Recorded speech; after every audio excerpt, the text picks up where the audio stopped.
The blizzard struck so suddenly that Agnes Granger barely had time to throw another log on the fire before the world outside turned white and violent. It was December 1884, and the small cabin in the Montana Territory, just 15 miles northwest of Knight's Ferry, had become both sanctuary and prison for her family. 3 days into the storm, the howling wind still clawed at the rough-hewn walls while her 2 younger siblings huddled beneath every quilt and blanket they owned. 12-year-old Timothy sat close to their 8-year-old sister Martha, both of them watching Agnes with hollow eyes that spoke of hunger more than cold. Their father had left for town 8 days ago to buy supplies and never returned. Agnes tried not to think about what that meant, tried not to imagine him caught in the storm or worse.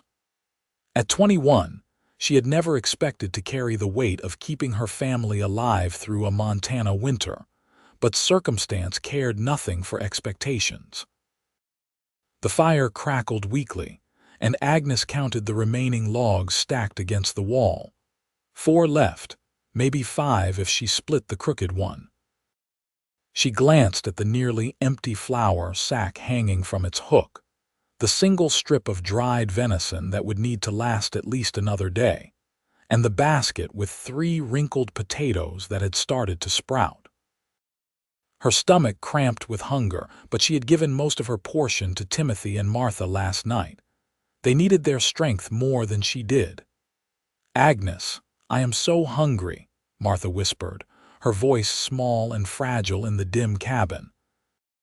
The girl's face had grown gaunt over the past few days, her cheekbones too prominent for a child her age. "I know, sweetheart. We will have something warm soon." Agnes forced brightness into her voice even as dread coiled in her chest.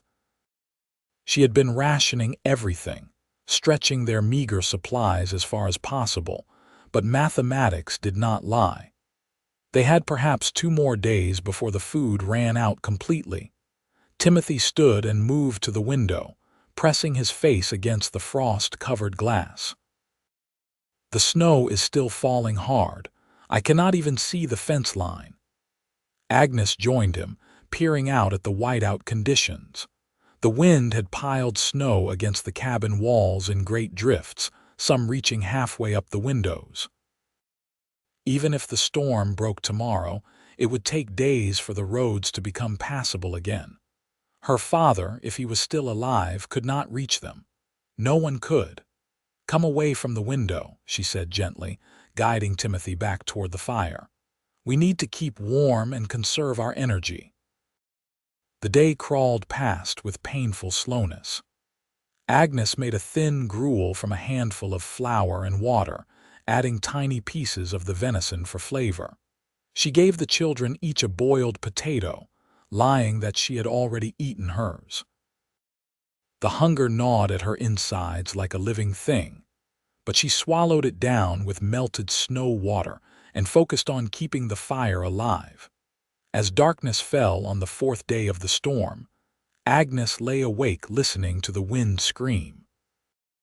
Timothy and Martha slept fitly beside her, their small bodies trembling despite the shared warmth. She stared at the ceiling beams, running through increasingly desperate scenarios in her mind. Could she somehow fashion snowshoes from the furniture and attempt to reach town? No, she would be dead within an hour in these conditions. Could they burn the furniture for heat once the wood ran out? Yes, but that would not solve the hunger problem. Her thoughts circled like vultures, offering no comfort and no solutions. The storm continued through the 5th day with no sign of weakening. Agnes used the last of the flour to make another watery gruel, and they shared the final piece of venison. 2 potatoes remained. She calculated that she could stretch them to tomorrow, but after that, there would be nothing.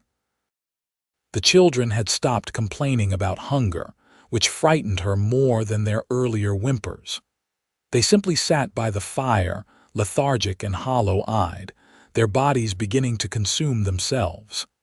Agnes prayed, though she was not sure if anyone heard. She had never been particularly religious, but desperation had a way of making believers of everyone. She asked for mercy, for a break in the storm, for a miracle she knew would not come.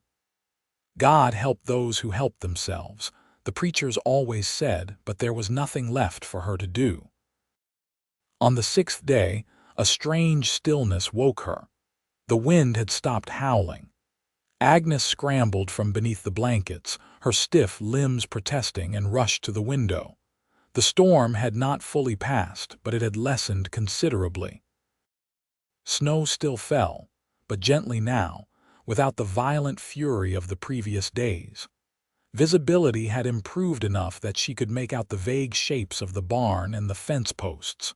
Hope flickered in her chest, fragile and desperate.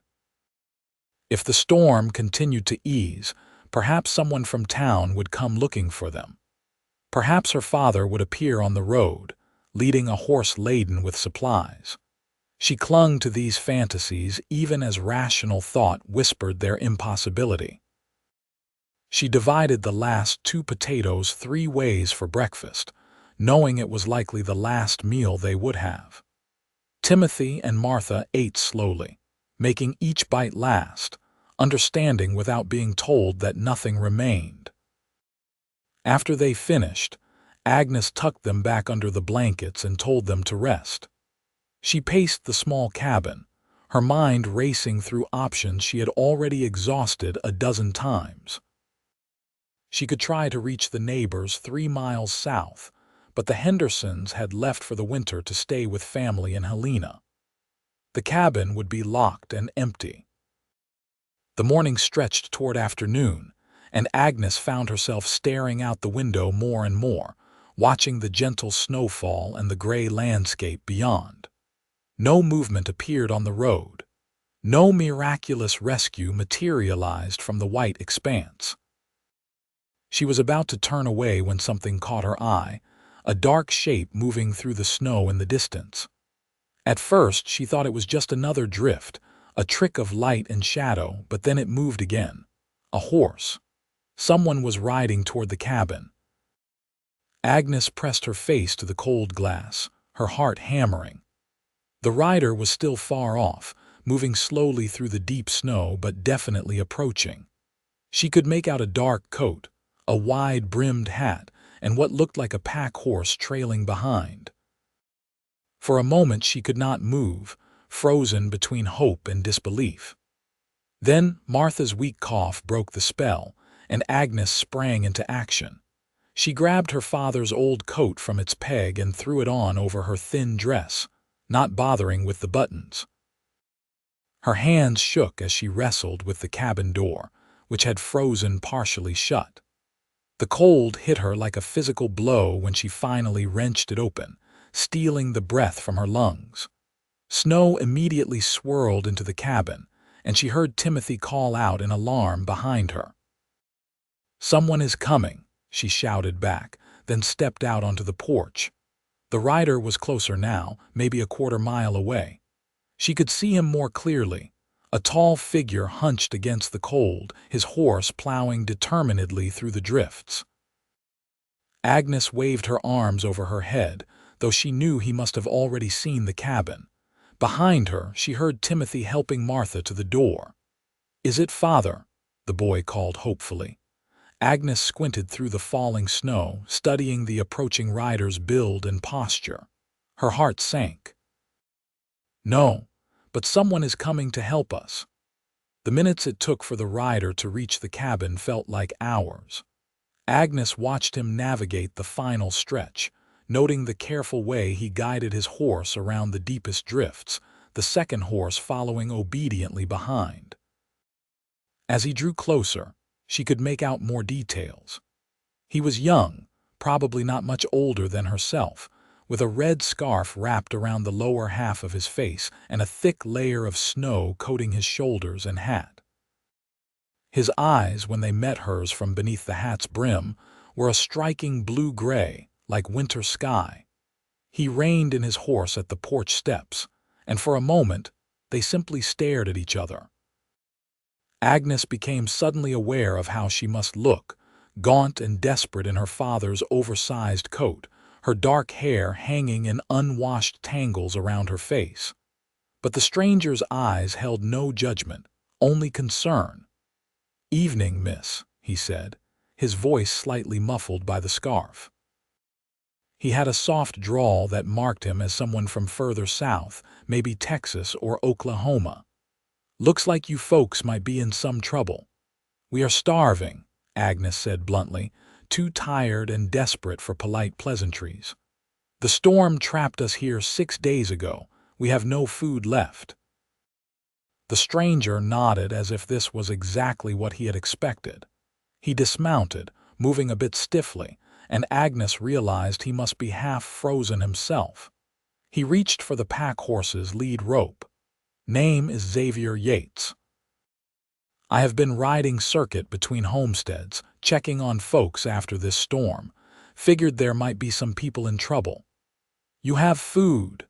Timothy asked from the doorway, his voice cracking with hope and desperation. Xavier looked past Agnes to where the boy stood with his arm around his little sister. Something shifted in his expression, a tightening around his eyes that spoke of anger at the world's cruelties. "Yes, son, I have food. Let me get these horses settled and I will bring everything inside." Agnes wanted to help, but her legs felt weak and unsteady. She leaned against the porch post, watching as Xavier efficiently tied the horses to the rail and began unpacking supplies from the pack animal. Her eyes widened as he pulled out a canvas bag of flour, another of dried beans, a cloth-wrapped package that looked like salted pork, coffee, and more. Enough food to keep them alive for weeks. Xavier gathered as much as he could carry and mounted the steps. Up close, Agnes could see frost clinging to his eyebrows and the stubble on his jaw. "Let us get inside before we all freeze solid," he said. The cabin's warmth, meager as it was, hit them when they entered. Xavier immediately assessed the situation with a practiced eye, taking in the nearly depleted woodpile, the weak fire, and the 2 pale children huddled in their blankets. He set down his armload of supplies and began unbuttoning his heavy coat. "First thing is to get some food into these children," he said, unwrapping the package of salt pork. He produced a knife from his belt and began cutting thick slices. "Miss, if you could get a pan on the fire, we will have meat frying in no time, and we need to build up that fire. It is far too cold in here." Agnes moved as if in a dream, finding their battered frying pan and setting it over the flames. Xavier handed her the sliced pork, then turned to the woodpile. "This will not last through tonight. Where is your axe?" "By the barn," Timothy offered. "Father keeps it in the tool shed." "I will fetch more wood shortly. For now, let us use what you have." Xavier fed 2 logs into the fire, and the flames jumped higher, casting more light and warmth into the dim cabin. The smell of frying pork filled the small space, rich and overwhelming after days of thin gruel. Agnes's stomach clenched painfully, and she saw Martha press her hand to her mouth, overcome. Xavier noticed too and knelt beside the girl. "I know you are very hungry, little miss, but we need to go slow at first. Eating too much too fast after starving can make you sick. We will start with small portions and add more in a bit. Can you be patient for me?" Martha nodded, tears streaming down her thin cheeks. Xavier reached out and gently wiped them away with his thumb. "You are a brave girl. What is your name?" "Martha Grace Granger," she whispered. "Well, Miss Martha Grace, it is an honor to meet you. And who is this fine young man?" "Timothy Joseph Granger," the boy said, standing a bit straighter despite his weakness. Xavier shook Timothy's hand solemnly, man to man. "Timothy Joseph, that is a strong name, and you must be their elder sister." "Agnes Catherine Granger," Agnes managed, focused on turning the pork so it would not burn. Her hands shook slightly, and she was aware of Xavier's eyes on her. "Miss Agnes, it is good to meet you, though I wish it were under better circumstances." He stood and moved to the table, pulling over the supplies he had brought. From the flour bag, he produced a smaller oilcloth package. "I have some dried apples here. The children can eat a few pieces now while we wait for the pork to finish. The sweetness will help with the hunger pangs." Agnes watched as he carefully doled out apple slices to Timothy and Martha, cautioning them again to eat slowly. The children obeyed, savoring each bite as if it were the finest delicacy. The pork began to sizzle and pop in the pan, rendered fat pooling at the edges. Agnes's mouth watered painfully. "When did you last eat, Miss Agnes?" Xavier asked quietly, coming to stand beside her at the fire. "Yesterday. A potato." The admission felt like failure. "You have been giving your portions to the children." It was not a question, but she answered anyway. "They need it more than I do." Noble sentiment, but not much good if you collapse. His voice was gentle but firm. "You cannot care for them if you are too weak to stand. When this is done, you eat first and as much as you need. Understood?" Agnes wanted to argue, but the concern in his eyes stopped her. She nodded instead, blinking back unexpected tears. A stranger's kindness, after so many days of fear and desperation, threatened to undo her completely.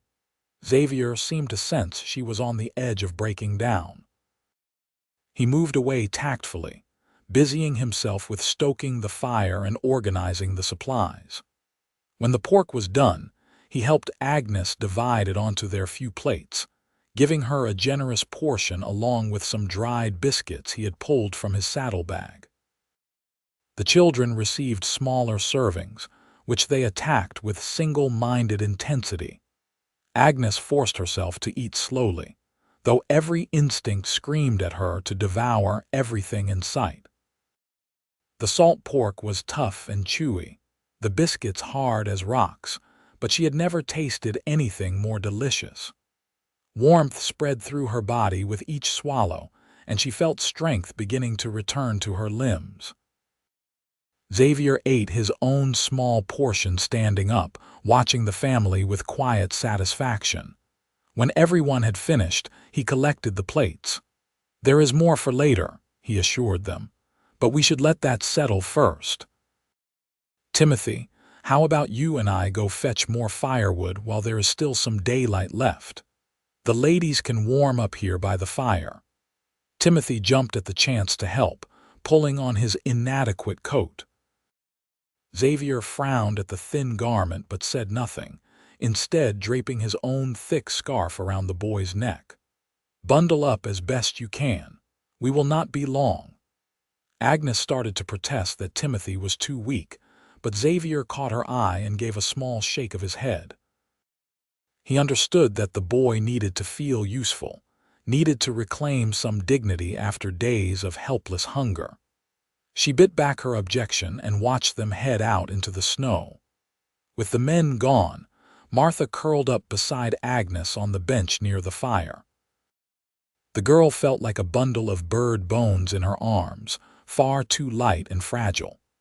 Agnes held her close, stroking her hair, and allowed herself to truly comprehend that they were going to survive. Xavier Yates, whoever he was, had saved their lives. "Is Mr. Xavier an angel?" Martha asked sleepily, her voice muffled against Agnes's shoulder. "No, sweetheart, just a very good man." "Will he stay with us?" Agnes had been wondering the same thing. Surely he had other homesteads to check on, other people in need. But the storm was still falling, gentler now but steady, and traveling in these conditions remained dangerous. She hoped he would at least stay the night, giving her a chance to properly thank him and repay some small measure of his kindness. Outside, she could hear the rhythmic thunk of the axe biting into wood. Xavier and Timothy returned twice with armloads of logs, building up the pile until it was higher than it had been before the storm started. Both were red-cheeked and breathing hard from the exertion when they came in the second time, but Timothy's eyes shone with pride at his contribution. "That should keep you well stocked for a good while," Xavier said, brushing snow from his shoulders. He had removed his coat and hat, and Agnes got her first clear look at him.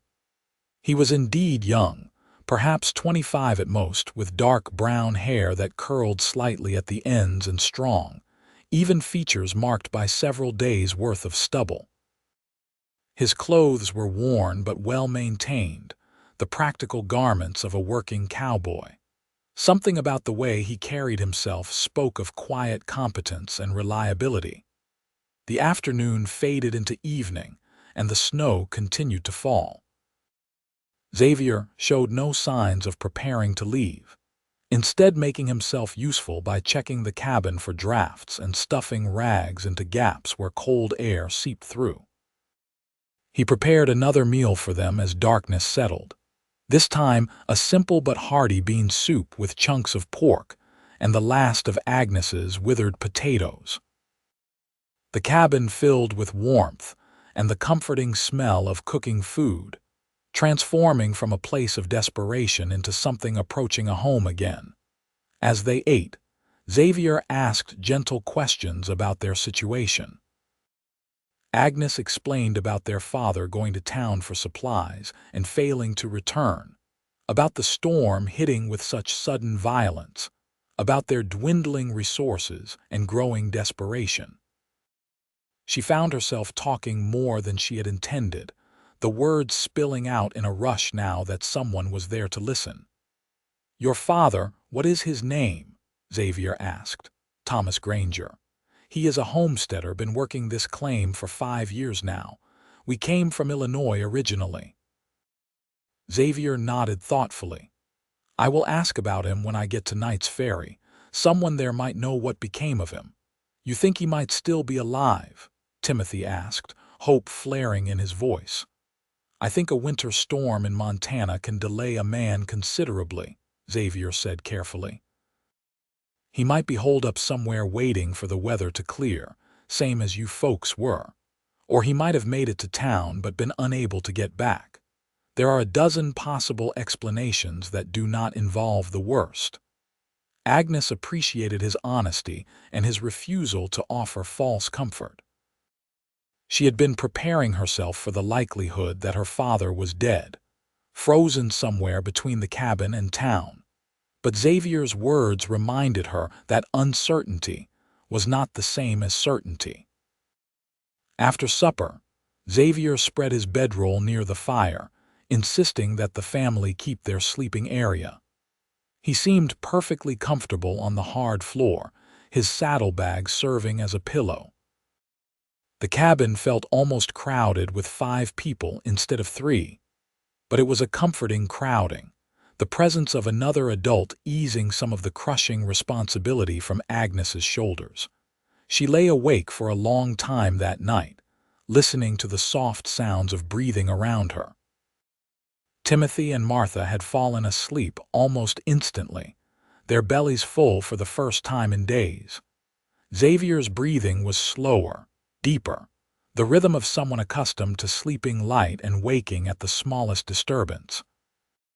She studied his profile in the firelight, this stranger who had appeared like an answer to prayers she had barely dared to speak. Who was he really? What drove a man to ride through a blizzard checking on isolated homesteads? The questions circled through her mind, but exhaustion finally claimed her before she found any answers. Morning brought clearer skies. The snow had finally stopped falling during the night, and pale sunlight filtered through the frost-covered windows. Agnes woke to find Xavier already up, feeding the fire and preparing coffee. The rich, dark smell filled the cabin, and she realized with a start that it had been months since they could afford real coffee. "Good morning," Xavier said softly, noticing she was awake. "I hope I did not disturb you." "Thought some coffee might be welcome." "It is more than welcome, thank you." Agnes rose, running her fingers through her tangled hair in a futile attempt to make herself presentable. She was acutely aware of her rumpled appearance, the same dress she had worn for over a week, the grime that came from days without proper washing. But Xavier's expression remained respectfully neutral. He poured her a cup of coffee, and she wrapped her hands around it gratefully, savoring the warmth and bitter taste. They sat together in comfortable silence for a few minutes, watching the fire and listening to the children's peaceful breathing. "The storm has passed," Xavier said eventually. "I should try to make it to the next homestead today. The Mitchells live about 7 miles east of here, and I want to make sure they weathered things all right." Agnes's heart sank at the thought of him leaving, but she forced a calm nod. "Of course. You have already done so much for us. We cannot thank you enough." Xavier was quiet for a moment, staring into his coffee cup. "Miss Agnes, I need to be straight with you about something. The supplies I left you will last a good while if you are careful, maybe 3 or 4 weeks, but winter is far from over. You are going to need more than what I brought, and you need to know what happened to your father." "I know. I have been thinking about that. Once the roads are passable, I will try to make it to town. Alone, with 2 children to care for and 15 miles of hard travel in winter conditions." He shook his head. "That is too dangerous. If something happened to you on the road, Timothy and Martha would be right back where they started." "Then what do you suggest?" Agnes tried to keep the frustration from her voice, but some leaked through anyway. She knew he was right, knew her plan was desperately flawed, but what choice did she have? Xavier met her eyes steadily. "I suggest you come with me. We check on the Mitchells, then head to Knight's Ferry together. You can ask after your father, get proper supplies, maybe arrange for someone to help you through the rest of winter. The children can handle the journey if we are careful and take it slow." Agnes wanted to argue, wanted to maintain her independence and not impose further on this stranger's generosity. But practicality won out over pride. Xavier was offering the exact help she needed, the solution she could not manufacture on her own. "All right," she agreed quietly. "When would we leave?" "Day after tomorrow, if the weather holds. That gives everyone time to regain some strength and for me to check on the Mitchells. I will come back here tomorrow evening and we leave the following morning." They spent the rest of the day preparing. Xavier showed Timothy how to properly bank a fire so it would burn slowly through the night, how to stretch rations to make supplies last longer, how to read the sky for coming weather. The boy soaked up the knowledge eagerly, grateful for the attention and the practical wisdom. Xavier treated him with respect, never talking down to him despite his age, and Timothy blossomed under the regard with Martha. Xavier was gentle and patient, coaxing smiles from the shy girl with small jokes and stories about the horses he had known over the years. Agnes watched these interactions with growing warmth in her chest, seeing how naturally he related to her siblings, how he seemed to understand instinctively what each child needed. Late in the afternoon, Xavier prepared to leave. He saddled his horses while Agnes packed some food for his journey, insisting he take back some of what he had given them. He accepted a few biscuits and some dried meat, but refused anything more. "You keep that for the young ones," he said firmly. "I will be fine." At the door, he paused and reached into his coat pocket, pulling out a small piece of paper and a stub of pencil. He wrote something quickly, then handed the paper to Agnes. "That is my brother's address in Knight's Ferry. If something happens and I do not make it back tomorrow like I planned, you send word there. Robert will help you, I promise." Agnes looked down at the careful, blocky handwriting. "Robert Yates, Knight's Ferry, Montana Territory, care of Miller's General Store." She folded the paper carefully and tucked it into her dress pocket. "Nothing will happen. You will come back." Xavier smiled, a slow expression that transformed his serious face. "I surely intend to, Miss Agnes. I surely intend to." She watched him ride away until he disappeared over the hill, then stood on the porch a few minutes longer, staring at the empty landscape. The slip of paper in her pocket felt like a promise, a tether connecting her to the man who had saved them. That evening, as she prepared supper from the ample supplies Xavier had left, Timothy asked the question that had clearly been on his mind all day. "Do you think Mr. Xavier is sweet on you, Agnes?" Agnes felt heat rise in her cheeks. "Timothy Joseph, what a thing to ask."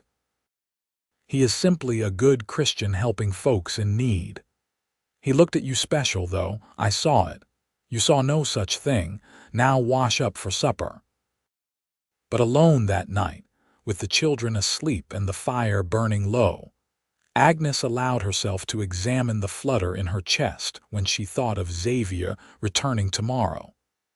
It had been so long since she had felt anything beyond worry and exhaustion. The small spark of attraction frightened her with its intensity, its unexpectedness. She barely knew the man, yet something about his quiet strength, his competence and kindness, drew her like a flame draws moths in the dark. She pulled the paper from her pocket and studied his handwriting in the firelight, tracing the letters with one finger. Whatever this feeling was, she would have to master it.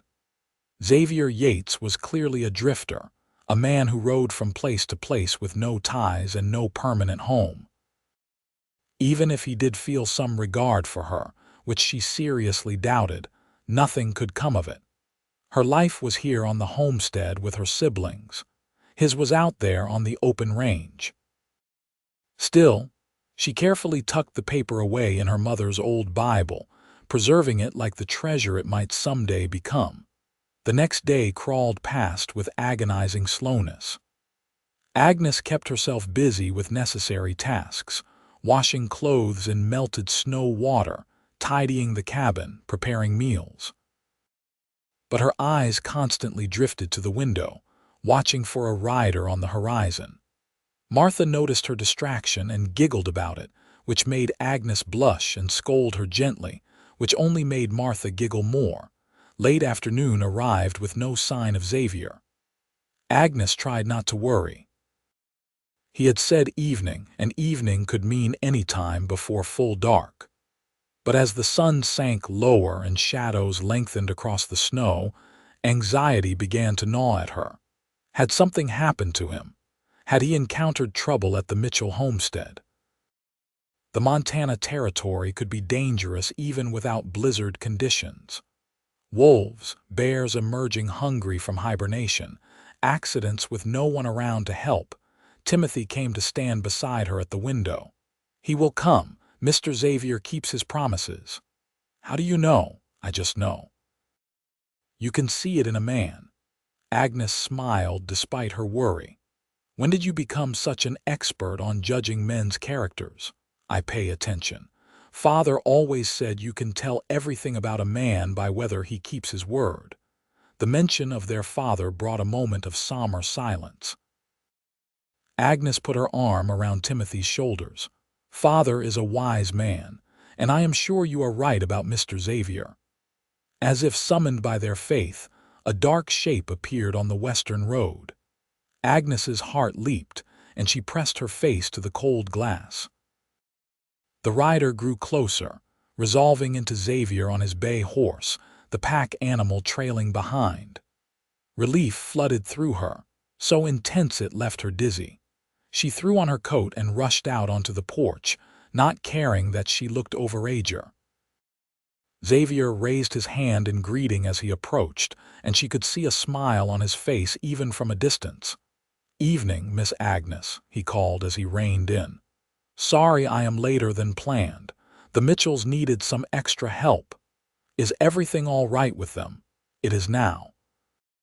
Their roof partially collapsed under the snow weight, but we got it patched up. They are snowed in pretty good but have sufficient supplies." He dismounted, moving stiffly again. Agnes realized he must be exhausted, riding miles through harsh conditions, doing manual labor to help people he probably barely knew. "Come inside and warm up. We have supper ready." Over a meal of fried cornmeal cakes and beans, Xavier explained that they would leave at first light the next morning. "We need to cover as much ground as possible during daylight.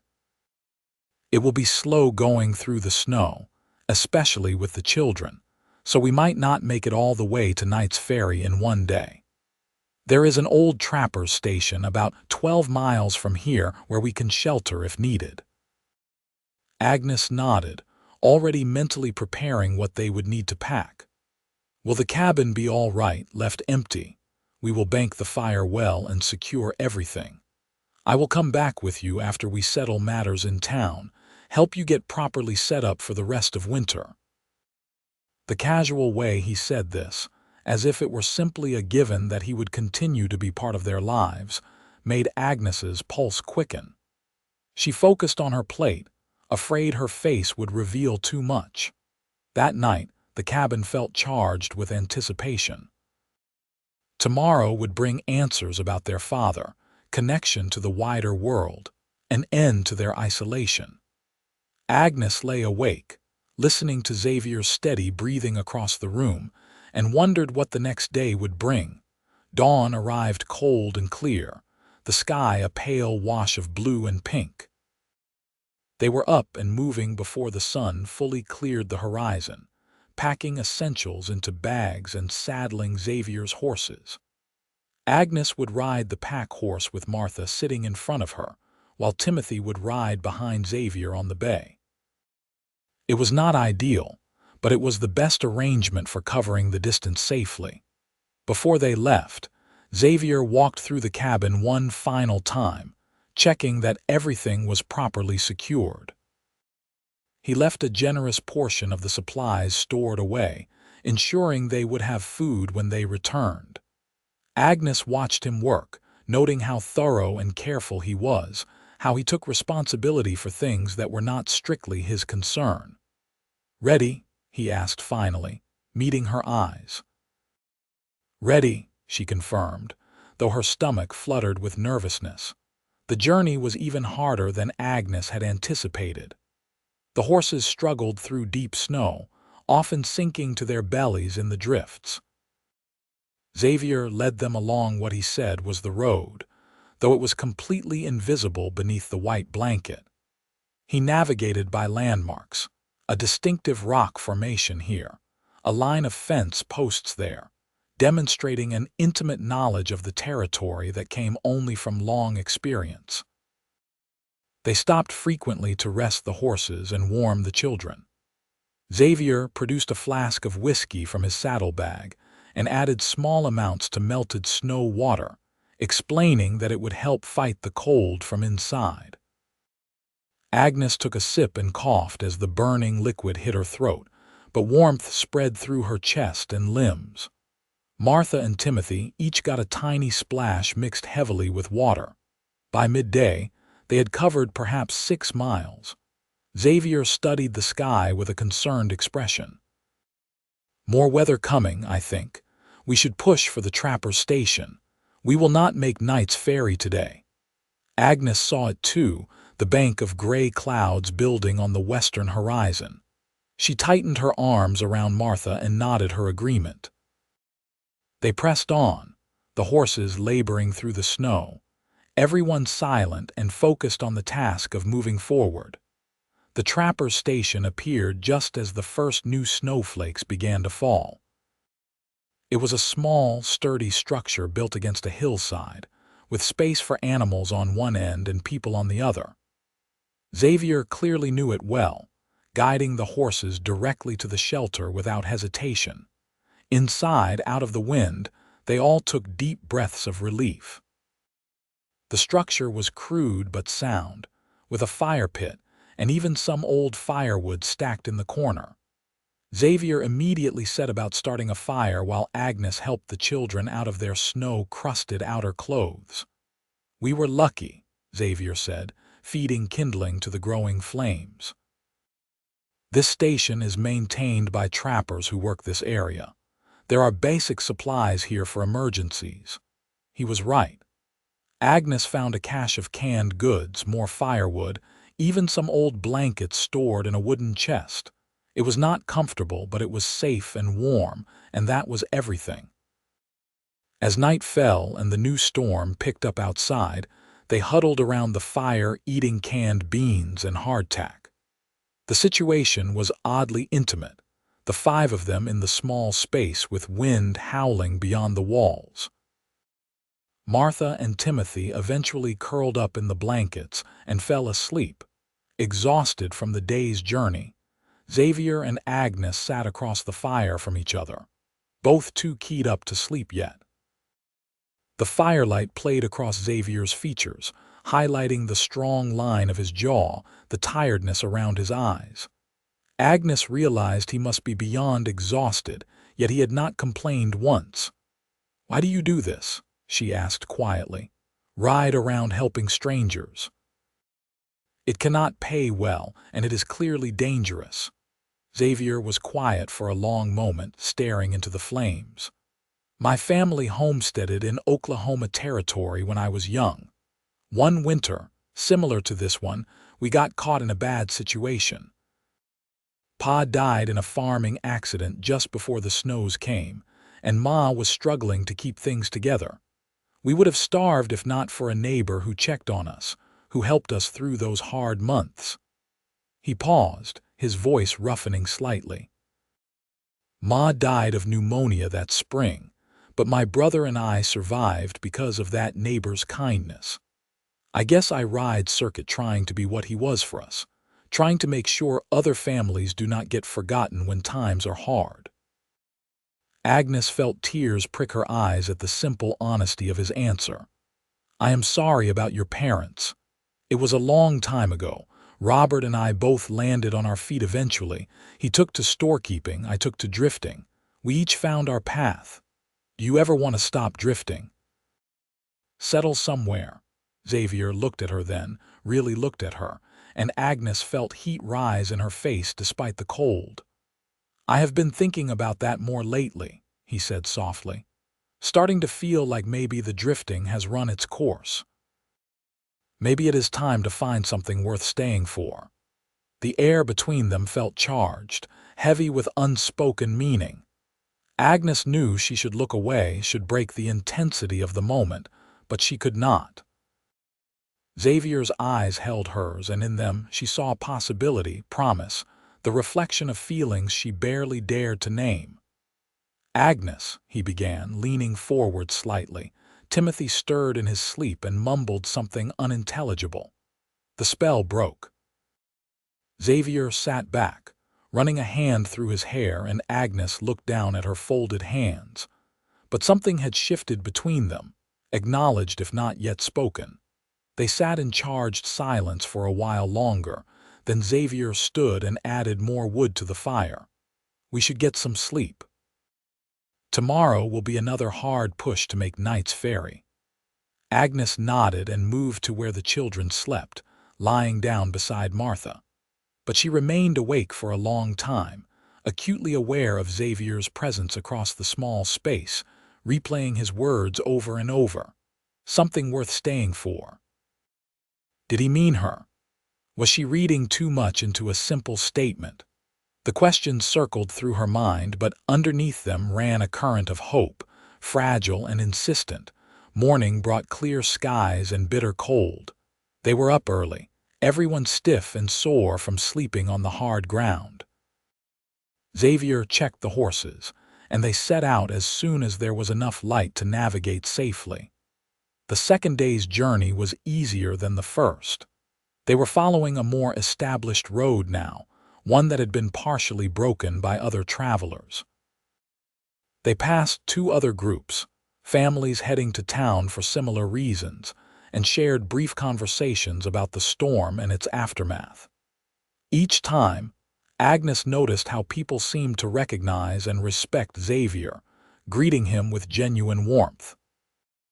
Knight's Ferry appeared on the horizon around mid-afternoon, a cluster of buildings nestled in a valley beside the creek that gave it its name.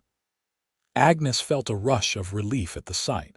Civilization, help, answers about her father. Xavier led them directly to Miller's General Store, a substantial building in the center of town. A man who could only be his brother came out to meet them, his face lighting up with surprise and pleasure. "Xavier, didn't expect you for another week at least." Robert Yates was slightly shorter than Xavier but shared the same strong features and blue-gray eyes. He was dressed more formally in storekeeping clothes, with a clean shirt and pressed trousers. "Storm changed my plans," Xavier said, dismounting and helping Timothy down. "Robert, this is the Granger family. Miss Agnes, Timothy, and Martha. Folks, my brother Robert." Robert's sharp eyes took in their worn clothes and thin faces, and understanding dawned immediately. "Storm caught you out, did it? Come inside, all of you. We will get you warm and sorted out." The store was a wonderful chaos of goods. Shelves stacked with everything from fabric to firearms, tools to tinned goods. A stove in the corner radiated blessed heat, and there were chairs where they could sit. Robert's wife, a plump, kind-faced woman named Helen, immediately took charge of Martha and Timothy, clucking over them and producing cookies and hot cocoa seemingly from nowhere. Robert pulled Xavier and Agnes aside. "What do you need?" "Information first," Agnes said. "My father, Thomas Granger, left for town 8 days ago and never returned. He was coming here to buy supplies. Have you seen him or heard anything?" Robert's expression grew serious. "Thomas Granger. Yes, he made it to town the day before the storm hit. He bought supplies here, spent the night at the boarding house, and set out the next morning to head home." He paused, clearly uncomfortable. "But the storm came up so fast, I do not think he could have made it very far." Agnes's heart sank. "Then he is likely frozen somewhere on the road." "Not necessarily," Robert said quickly. "There are several places between here and your homestead where he could have taken shelter. Old cabins, stations like the one where you likely stayed last night, even caves if he knew where to find them. Just because he has not made it home does not mean the worst happened. But it has been over a week, and travel is still difficult. He might be holed up somewhere waiting for conditions to improve, or he might have gotten turned around in the storm and ended up going the wrong direction. It happens more often than you would think." Robert placed a hand on her shoulder. "I will organize a search party. We will ride out tomorrow, check all the possible shelter points along the route. If he is out there, we will find him." Agnes wanted to believe him, wanted to cling to hope, but exhaustion and worry made it difficult. Xavier moved closer, his presence solid and reassuring. "Robert is right. I will ride with the search party. We will find your father, Agnes." She met his eyes and found conviction there, determination. Something in her chest eased slightly. If Xavier said they would find her father, she believed him. The Yates brothers put them up in the boarding house, in 2 adjoining rooms that felt like luxury after the crowded cabin. There was a real bed, clean sheets, even a bathtub where Agnes could wash properly for the first time in over a week. She scrubbed away the grime and fear, letting hot water and soap work their restorative magic. When she emerged, wrapped in a borrowed robe with her hair drying in soft waves around her face, she felt almost human again. Helen had brought clean clothes, simple but serviceable dresses that fit reasonably well. "These belong to my sister," she explained. "She moved to California last year and left them behind. I think you are about the same size." Agnes ran her fingers over the soft fabric, overwhelmed by the kindness of these strangers. "I do not know how to thank you. No thanks needed. Xavier has helped half the families in this territory at one point or another. We are just glad to return the favor." Helen smiled warmly. "Besides, I can see how my brother-in-law looks at you. Any friend of his is family to us." Agnes felt her face heat. I do not think that is, we barely know each other. Sometimes that is all it takes, one look and you just know. Helen winked and headed for the door. Supper is in an hour. Come down to the store when you are ready. Alone in the quiet room, Agnes sat on the bed and let herself process everything that had happened over the past 2 days. They had made it to safety. The children were warm and fed. Help was coming to search for her father. And through it all, Xavier had been there, steady and capable, asking nothing in return for his generosity.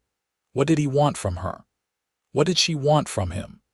The questions felt too large to examine in her exhausted state, but she could not stop them from circling through her mind.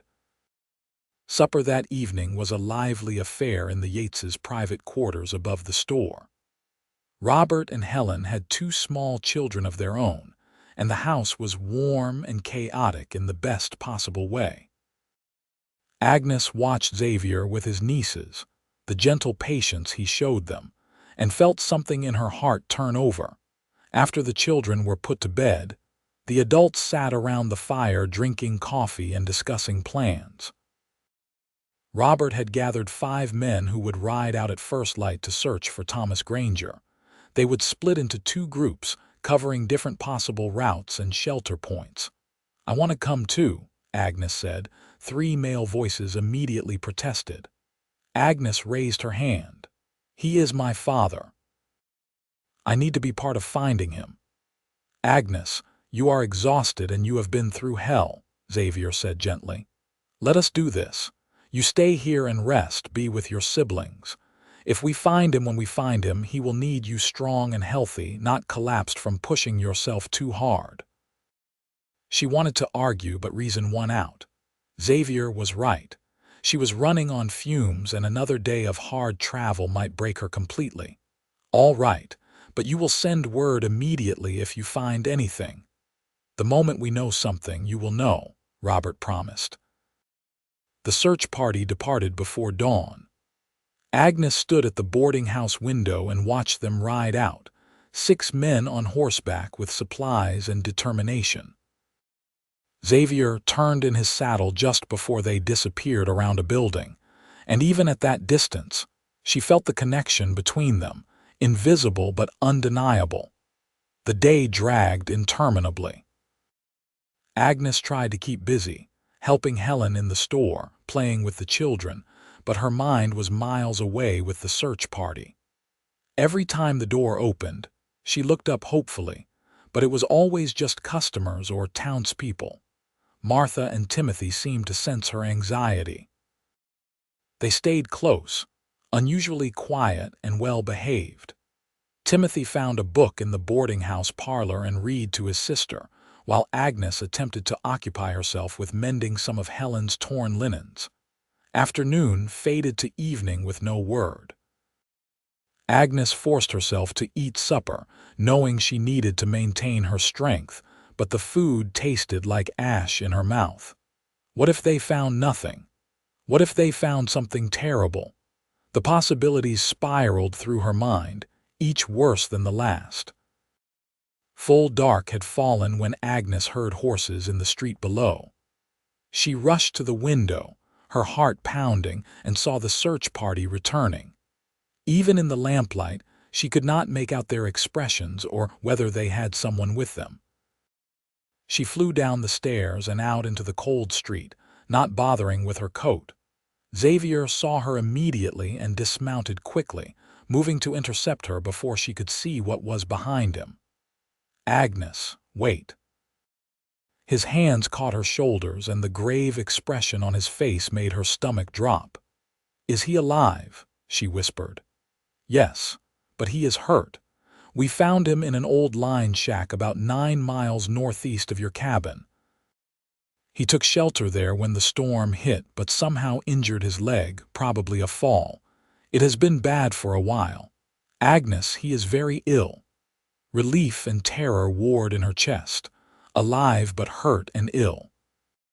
She pushed past Xavier and saw her father being carefully helped down from a horse by 2 of the other men. Thomas Granger looked like a ghost of himself, his face gray and sunken, his body slack with fever. His left leg was crudely splinted and bound. "Papa!" Martha's cry came from behind Agnes, and suddenly the children were there too, rushing forward. "Careful," Robert warned. "He is burning with fever. We need to get him inside and to the doctor immediately." The next hours passed in a blur. The town doctor, an elderly man named Harrison, examined Thomas in one of the boarding house rooms while Agnes and her siblings waited anxiously outside. Xavier stayed with them, saying nothing but offering his quiet presence as comfort. Finally, Dr. Harrison emerged, wiping his hands on a cloth. His expression was serious but not despairing. "The leg is badly broken, and infection has set in. He also has pneumonia, likely from exposure and the conditions in that lined shack. The next few days will be critical. If we can break the fever and keep the infection from spreading, he has a fighting chance." "What can we do?" Agnes asked. "Keep him warm, make sure he takes the medicines I have left, and pray. That is about all any of us can do at this point." Agnes nodded, steeling herself. She had kept her siblings alive through a blizzard. She could nurse her father through illness. "I will need to stay with him." "I will arrange for a cot in the room," Helen said immediately, "and I will help with the nursing. You cannot do it alone." Over the next 3 days, Agnes barely left her father's side. She bathed his fever-hot skin with cool cloths, spooned medicine and broth between his cracked lips, and talked to him constantly whether he could hear her or not. Helen spelled her for short breaks, insisting she eat and rest. But Agnes always returned quickly, driven by fear and love. Xavier checked in multiple times each day. He had taken charge of Timothy and Martha, keeping them occupied and away from the sick room while still letting them visit their father briefly. Agnes was dimly aware that he was also paying for everything: the doctor's fees, the medicines, their room and board, but she was too focused on her father to protest or even fully process the debt they were accumulating. On the 3rd night, Thomas's fever finally broke. Agnes woke from an exhausted doze to find him looking at her with clear, rational eyes for the first time since they had brought him in. "Agnes!" His voice was weak and raspy. "Papa!" She grabbed his hand, tears streaming down her face. "You are back. You are really back." "I tried to get home," he whispered. "The storm came so fast. I am sorry, sweetheart. I am so sorry." "Do not apologize. You are alive. That is all that matters." He asked about Timothy and Martha, and she assured him they were safe and well. She did not tell him yet about how close they had come to starving, about Xavier's intervention. There would be time for those stories once he was stronger. Dr. Harrison confirmed the next morning that Thomas had turned the corner. The fever was gone, and while the leg would take months to heal properly, the infection seemed to be responding to treatment. He would recover. Agnes finally allowed herself to truly breathe. The crisis had passed. They had survived. As exhaustion crashed over her in waves, she let Helen lead her to her own room and collapsed into bed, sleeping for 14 hours straight. When she woke, it was late afternoon and someone was knocking softly at her door. She opened it to find Xavier holding a tray with tea and sandwiches. "Helen said you might be hungry," he offered. Agnes suddenly realized she was ravenous. She stepped back to let him in, and he set the tray on the small table by the window. They sat across from each other, and Agnes ate while Xavier filled her in on everything she had missed. "Your father is awake and taking visitors. The children have been in to see him. He is weak but improving steadily." Xavier paused, then continued. "I have been thinking about what happens next. Your father cannot work the homestead for months, probably not until spring at earliest. You will need help, I know. I have been trying not to think about it because I do not have any solutions. I have a proposal. Xavier leaned forward, his expression serious. Let me help. I can stay at the homestead through the rest of winter, do the heavy work that needs doing, help you care for your father and keep things running. Come spring, when Thomas is back on his feet, I will move on. Agnes stared at him, torn between hope and practicality. Xavier, we cannot ask that of you. You have already done so much and we have no way to pay you. I am not asking for payment. I am offering help. His eyes held hers intently. Agnes, I want to do this. Please let me. She heard the unspoken words beneath his request, felt the weight of everything building between them. He wanted to stay not just to help, but to be near her. And God help her, she wanted him to stay too. All right, she said softly. All right. The relief on his face was unmistakable. He reached across the table and took her hand, the gesture simple but charged with meaning. Thank you. They made plans over the next few days. Thomas would stay in Knight's Ferry another week under Dr. Harrison's care. Then Xavier would transport him back to the homestead once he was strong enough to travel. Agnes and the children would return ahead to prepare, getting the cabin ready for an invalid and laying in supplies for the rest of winter. Robert insisted on giving them credit at the store, refusing to discuss payment until spring. You will pay me back when you can, he said firmly. Family takes care of family, and anyone Xavier claims is family to me. The evening before Agnes and the children were due to leave, Xavier asked her to take a walk with him. They bundled up against the cold and strolled through the quiet streets of Knight's Ferry, their breath forming clouds in the frigid air. Agnes, I need to say something before we go back to the homestead, Xavier began, his voice uncharacteristically uncertain. These past days with you and your family, it has made me realize some things. Agnes's heart began to pound. What things? He stopped walking and turned to face her. The lamplight from a nearby window illuminated his face, highlighting the intensity in his eyes. I have been drifting for 10 years, never staying anywhere long, never letting myself want anything permanent. I told myself I was doing important work, helping people, and I was. But I was also running, avoiding the risk of putting down roots because roots mean you can lose things that matter. Xavier, let me finish, please. He took a breath. Then I met you and everything changed.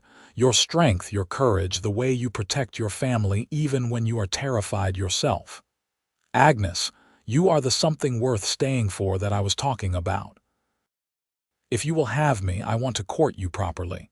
I want to see if what I feel growing between us is real and lasting. And if it is, I want to build something permanent. With you. Agnes felt tears spill down her cheeks. All the emotions of the past week, the fear and exhaustion and relief, but also the growing affection for this good, solid man, crashed over her at once. I feel it too, she whispered. I have been trying not to, trying to tell myself it is too soon or I am just grateful for your help, but it is more than that. Xavier, I think I am falling in love with you. The smile that broke across his face was like sunrise. He cupped her face in his gloved hands, his thumbs brushing away her tears. I am already there, completely, utterly in love with you. He kissed her then, gentle and careful, and Agnes felt something settle into place in her soul. This was right. He was right. Whatever the future held, they would face it together. They returned to the homestead 2 days later with the wagon full of supplies and hearts full of hope. The cabin that had been a place of desperation and fear was transformed by Xavier's presence into a real home. He threw himself into the work with characteristic determination, repairing the roof, reinforcing the walls, chopping enough firewood to last through 2 winters. Timothy followed him everywhere, soaking up knowledge and masculine attention. Martha bloomed under the security of having two adults to care for her. And Agnes found herself experiencing happiness she had not known since before her mother died years ago. When Thomas Granger finally returned a week later, transported carefully in a wagon with his legs splinted and orders for strict bed rest, he took one look at how Xavier and Agnes interacted and smiled knowingly. Once he was settled and resting, he called them both to his bedside. "Xavier, I want to thank you for everything you have done for my family," Thomas began, his voice still weak but steady. "No thanks needed, sir. I am glad I could help. Let me finish." Thomas fixed the younger man with a direct look. "I can see how things stand between you and my daughter. And I can see the kind of man you are from how you have acted these past weeks. So I want you to know you have my blessing, should things progress in that direction." Xavier's hand found Agnes's and squeezed gently. "Thank you, sir. That means more than you know." The rest of winter passed in a pattern of work and growing intimacy. Xavier proved himself invaluable, not just with physical labor but with his steady presence and quiet wisdom. He taught Timothy advanced wilderness skills, read to Martha in the evenings, and sat with Thomas for long conversations about farming and homesteading. With Agnes, he was courting her properly as promised. Small gestures of affection, long conversations by the fire after everyone else had gone to bed, stolen kisses when they found moments alone. They talked about everything: their pasts, their dreams, their fears for the future.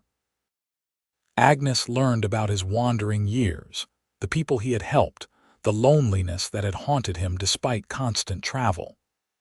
Xavier learned about her mother's death, the burden of responsibility she had carried for her siblings, the dreams she had set aside to care for her family.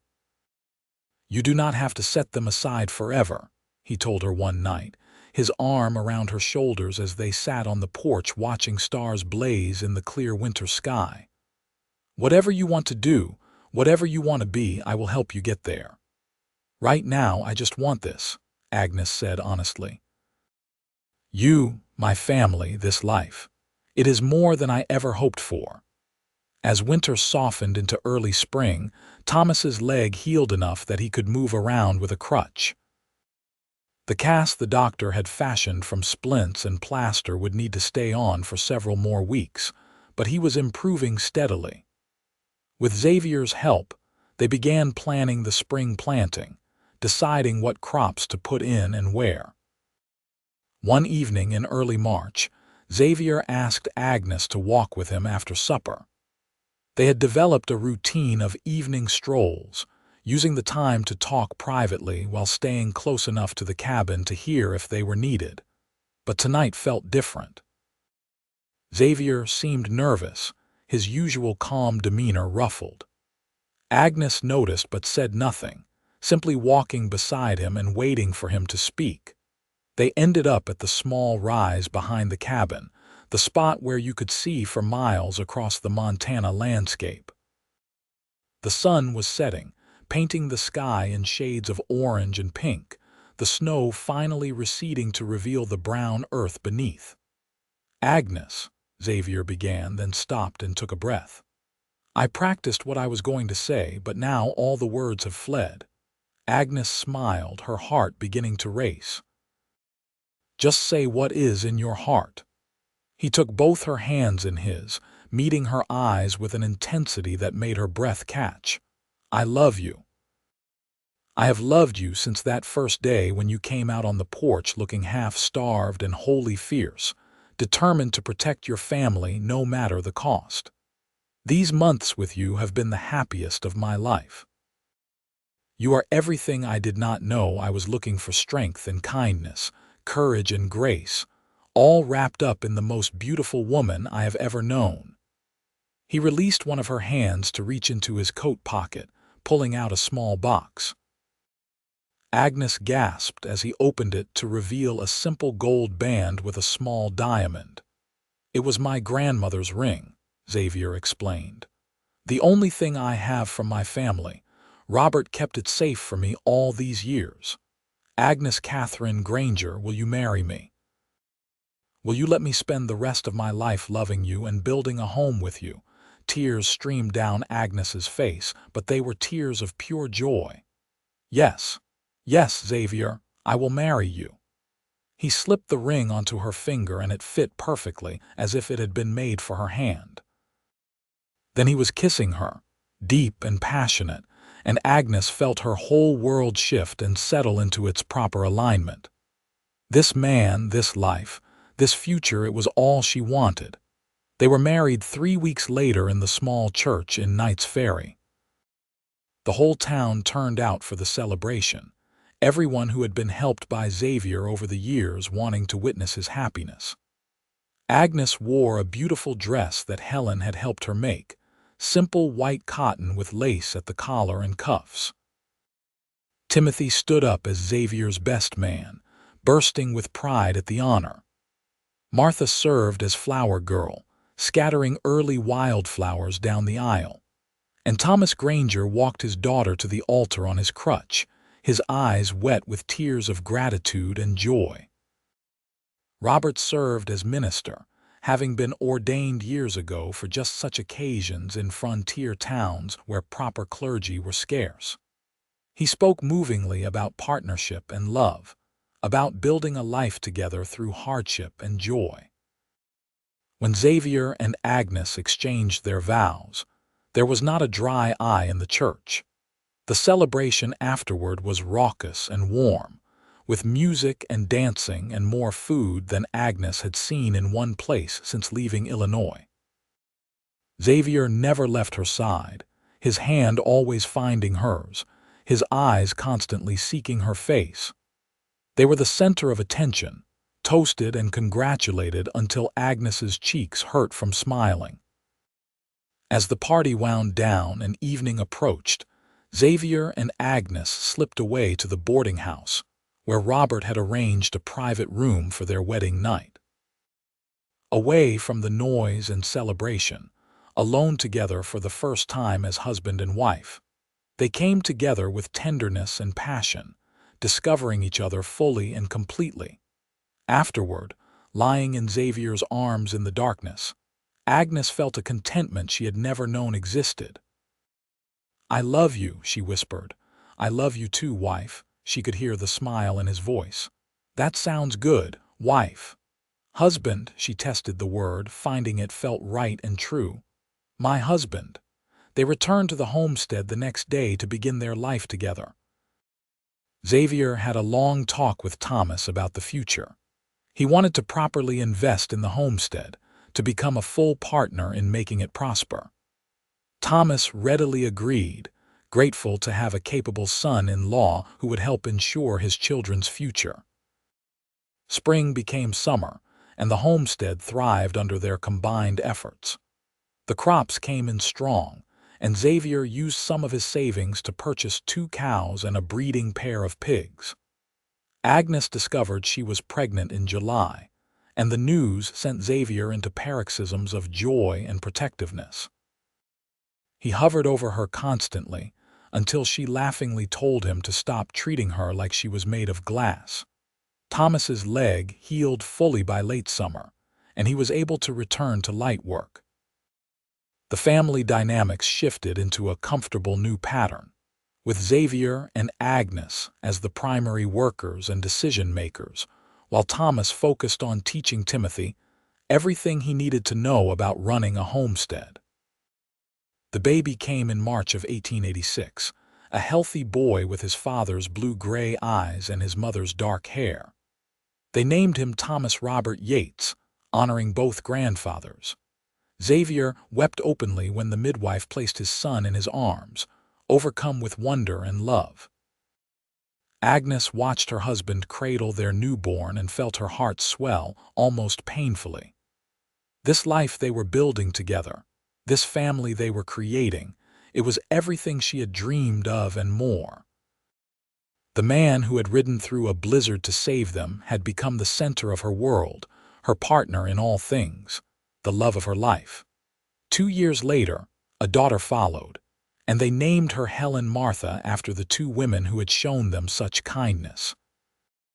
Xavier proved to be a wonderful father, patient and loving, teaching his children about the land and life with the same careful attention he gave everything. The homestead continued to prosper. They built an addition onto the cabin, expanding it into a proper house.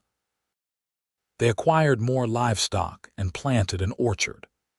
Timothy grew into a capable young man who decided to stay and work the land with his family rather than seeking his fortune elsewhere. Martha eventually married a young rancher from a neighboring property, and her wedding was another joyous celebration. Thomas Granger lived to see all his grandchildren, passing peacefully in his sleep in 1891, at the age of 63. They buried him on the hill overlooking the homestead, in the spot where Xavier had proposed to Agnes. It seemed fitting somehow, that place where their new life had truly begun. Over the years, Xavier and Agnes had 4 more children together, 3 boys and another girl. The house rang with laughter and chaos, with the sounds of a large, loving family. Xavier never returned to his drifting ways, never showed any regret for the rootless life he had left behind. He had found his place, his purpose, his home. On their 20th wedding anniversary, Xavier and Agnes took a rare evening alone, leaving the children with Timothy and his new wife. They rode out to their special spot on the hill, the place where so many important moments had happened. The Montana sunset painted the sky in brilliant colors, just as it had all those years ago when Xavier had proposed. "You ever regret it?" Agnes asked, leaning back against her husband's chest. "Giving up your freedom to tie yourself to one place, one woman." Xavier's arms tightened around her. "Not for one single moment. You are the best thing that ever happened to me, Agnes. You and our children and this life we built together. I was never free when I was drifting. I was just lost. You gave me a home, a purpose, a reason to wake up grateful every morning." Agnes turned in his arms to face him, seeing the truth of his words written plainly on his face. After 20 years together, she could read him like a book, and what she read there was pure contentment and love. "You saved us that day. You know that, do you not? We would have died in that cabin if you had not come." "No," Xavier said firmly. "You would have found a way to survive. You are the strongest person I have ever known. But I am eternally grateful that I got to be part of your story, that you let me in and gave me a chance to prove myself worthy of you. More than worthy. You are everything I needed and more than I knew to hope for." They kissed as the sun dipped below the horizon. 2 people who had found each other in the most desperate of circumstances and built something beautiful and lasting from that chance meeting. The blizzard that had nearly killed them had instead brought them together, proving that sometimes the darkest moments can lead to the brightest futures. Their children grew and had children of their own. The homestead expanded into a thriving ranch, known throughout the territory for its quality livestock and the integrity of its owners. Xavier eventually served as a territorial representative, using his position to advocate for isolated homesteaders and make sure frontier families had the support they needed to survive harsh winters. Agnes worked beside him in everything, his partner and equal in all ways. They grew old together, silver creeping into their hair, lines deepening around their eyes.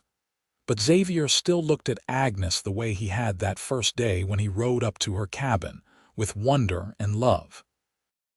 And Agnes still felt her heart skip a beat when he walked into a room, still thanked God or fate or chance that had brought him into her life. On their 50th wedding anniversary, surrounded by children, grandchildren, and great-grandchildren, Xavier stood and raised a glass of whiskey. The whole family quieted, waiting to hear what the patriarch would say. 50 years ago, I was a drifter with no ties and no home. Then a blizzard led me to a small cabin where I found a woman who would change everything. Agnes, you have given me the greatest gift a man could ask for: a life worth living, a love worth having, and a family worth building.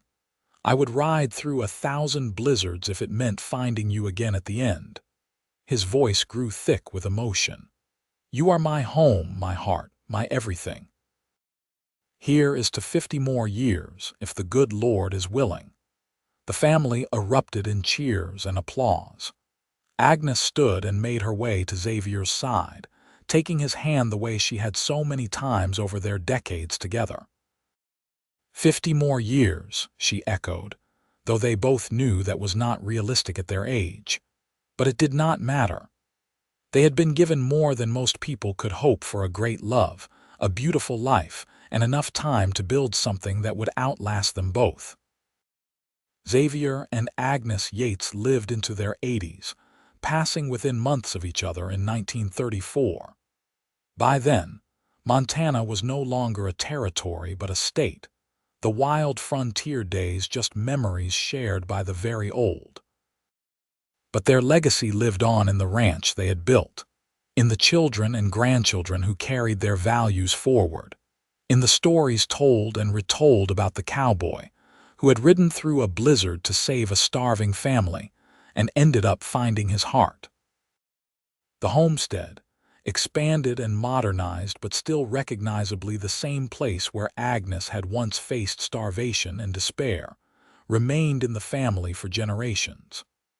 On the hill overlooking the property, 2 markers stood side by side, weathered by decades of Montana weather. The engravings were simple, just names and dates, but everyone in the family knew the real story. Not just of death but of life, of love found in the darkest moment, of 2 souls who had met by chance and chosen each other every day thereafter.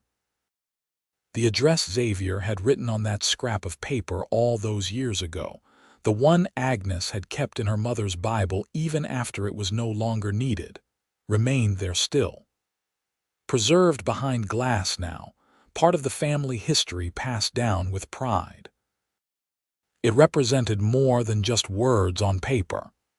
It represented hope in despair, connection in isolation, the simple human kindness that could change everything. And sometimes, on winter evenings when snow fell soft and thick over the Montana landscape, family members would gather around the fire and tell the story again. About the blizzard, the starving family, the cowboy who came riding through the storm with supplies and an address that became a promise. About how the darkest times can lead to the brightest love. About how sometimes, if you are very lucky, the person who saves your life becomes the person you cannot imagine living without. The story never got old, never lost its power to move and inspire.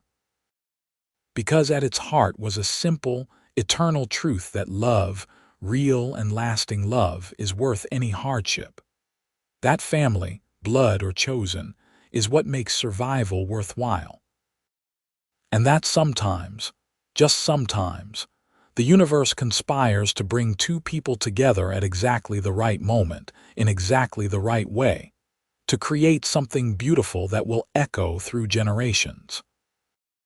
Xavier and Agnes had lived that truth, built their whole lives around it, and left it as a legacy more valuable than any amount of land or money. They had shown everyone who knew them what real love looked like: patient and kind, fierce and protective, enduring through hardship and blessing alike. They had taken one moment of desperate need and transformed it into a lifetime of partnership and devotion. And in the end, that was the real miracle. Not that Xavier had appeared when needed, though that had been miraculous enough. The real miracle was what they had chosen to build from that meeting, the daily decision to love and support each other through 50 years of life, in all its complicated glory. That was the story worth telling, worth preserving, worth passing down through the generations as an example of what human beings could be at their best. The blizzard had passed long ago, but its effects rippled outward through time, touching lives that came decades after that desperate winter. All because one cowboy had chosen to help, and one woman had chosen to hope, and both had chosen to love when love found them.